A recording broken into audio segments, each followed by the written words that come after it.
সালামু আলাইকুম রহমতুল্লাহ। মোরাল একাডেমিতে আপনাদেরকে স্বাগত।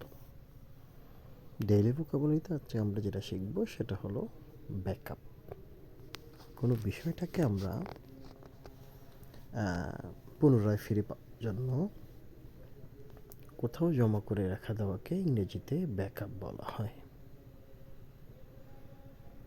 আরবিতে এটাকে কি বলে সেটা আমরা শিখব।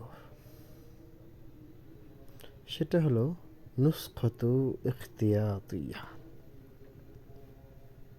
আমি আবারও বলছি, নুসখাতু ইহতিয়াতিয়া। নুসখাতু ইহতিয়াতিয়া, এটার ইংরেজি হলো ব্যাকআপ। ইংরেজি হলো backup, নুসখাতু ইহতিয়াতিয়া। First we need backup. أولا نحتاج إلى نسخة احتياطية. আমরা এটাকে এভাবে মনে রাখব। আশা করা যায় আমরা সকলে বুঝতে পেরেছি।